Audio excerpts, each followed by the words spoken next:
அடுப்பு மீடியம் ஃப்ளேம்லேயே வச்சு தான் கலக்கணும். இந்த மாதிரி அந்த கல்கண்டு கரைச்ச தண்ணி ஊற்றணுன்னா கொஞ்சம் இலகி வரும். அந்த நெய் கூட சேர்ந்து நல்லா சுருளை வேகணும். ஏலக்காய் பொடி, குங்குமப்பூ எல்லாம் போட்டு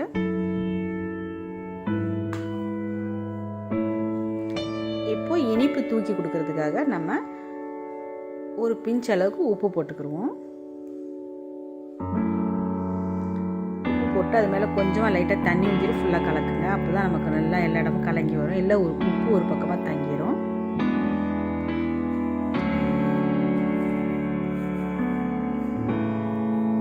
இப்போ நம்ம வறுத்து வச்சிருந்தோம்ல முந்திரி, திராட்சை, பாதாம்லாம் கொட்டி மேலே கொட்டோம்னா நம்மளோட கல்கண்டு பொங்கல் ரெடி ஆயிடுச்சு. இதே மாதிரி நீங்களும் செஞ்சு பார்த்து எப்படி இருக்குது எனக்கு கமெண்ட்டில் சொல்லுங்கள். லைக் பண்ணுங்கள், ஷேர் பண்ணுங்கள், கமெண்ட் பண்ணுங்கள். அஸ்ஸலாமு அலைக்கும்.